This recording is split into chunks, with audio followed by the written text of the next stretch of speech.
ആവശ്യമുള്ള ഇൻഗ്രീഡിയൻസ് ആണ് 1 കപ്പ് പാല്, 1 table spoon cornflour, 2 table spoon sugar. പിന്നെ ഡെക്കറേഷൻ ആവശ്യമുള്ള വിപ്പിംഗ് ക്രീം ഞങ്ങൾ വിപ്പ് ചെയ്ത് വെച്ചിട്ടുണ്ട് ഇവിടെ. പിന്നെ 50% ഡാർക്ക് ചോക്ലേറ്റ് എടുത്തിട്ടുണ്ട്. അതൊരു 200 ഗ്രാമോളം ഞങ്ങൾ എടുത്തിട്ടുണ്ട്. പാലിലേക്ക് നമുക്ക് നമ്മുടെ ഷുഗർ ആഡ് ചെയ്തിട്ട് നന്നായി മിക്സ് ചെയ്തെടുക്കാം. ഈ ലോ ഫ്ലെയിമിൽ ഇട്ടിട്ട് ഈ ഷുഗർ നന്നായി മെൽറ്റ് ആവുന്ന വരെ നമുക്ക് ഇളക്കിക്കൊണ്ടിരിക്കാം. നമ്മുടെ ഷുഗർ നന്നായി മെൽറ്റ് ആയിട്ടുണ്ട്. ഇനി നമുക്ക് ഇതിലേക്ക് ചോക്ലേറ്റ് ആഡ് ചെയ്യാം. ഒന്ന് മെൽറ്റ് ആവുന്ന വരെ ഒന്ന് വെയിറ്റ് ചെയ്യാം. ചെറുതായിട്ട് ഇളക്കി കൊടുക്കുക.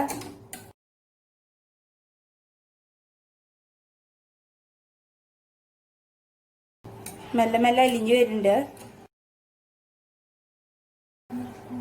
ഇനി നേരത്തെ നമ്മൾ കുറച്ച് കോൺഫ്ലവർ എടുത്ത് വെച്ചിട്ടുണ്ടായിരുന്നില്ല, അതിലേക്ക് ഞാൻ കുറച്ച് പാൽ ആഡ് ചെയ്തിട്ട് മിക്സ് ചെയ്തിട്ടുണ്ട്. നമുക്ക് ഈ മിക്സറും കൂടി ഇതിലേക്ക് ഒഴിക്കാം.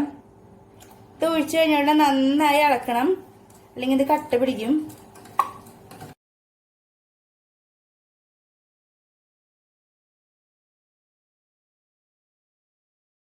അപ്പോൾ ഒരു 4-5 മിനിറ്റ് നമുക്ക് ഇതിങ്ങനെ കണ്ടിന്യൂസ് ആയിട്ട് മിക്സ് ചെയ്യാം. ഒന്ന് കുറുകി വരുന്ന വരെ മിക്സ് ചെയ്യാം.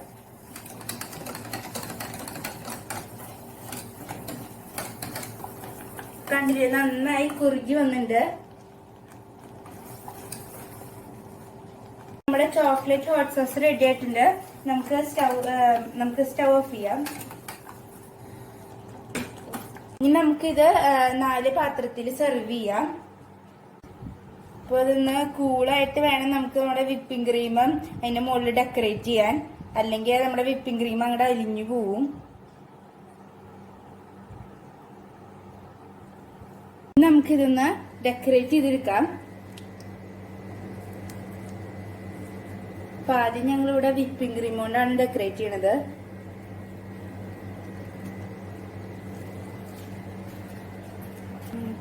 ഇനി നമുക്ക് ഇതിന്റെ മുകളിൽ കുറച്ച് വേഫർ സ്റ്റിക്ക് വെച്ച് ഡെക്കറേറ്റ് ചെയ്യാം. പിന്നെ ഒരു ചോക്ലേറ്റും കൂടി വെക്കുന്നുണ്ട്. ഞങ്ങളൊരു ചോക്ലേറ്റിന്റെ കോയിനാണത്. പിന്നെ കുറച്ച് ഷുഗർ ബോൾസ് വെച്ച് ഞങ്ങൾ ഡെക്കറേറ്റ് ചെയ്യുന്നുണ്ട്. അപ്പൊ നമ്മുടെ ചോക്ലേറ്റ് ഹോട്ട് സോസ് റെഡി ആയിട്ടുണ്ട്. എല്ലാവരും ഇത് ട്രൈ ചെയ്ത് നോക്കുക. നിങ്ങൾക്ക് ഈ വീഡിയോ ഇഷ്ടപ്പെട്ടെങ്കിൽ like, share and subscribe our channel.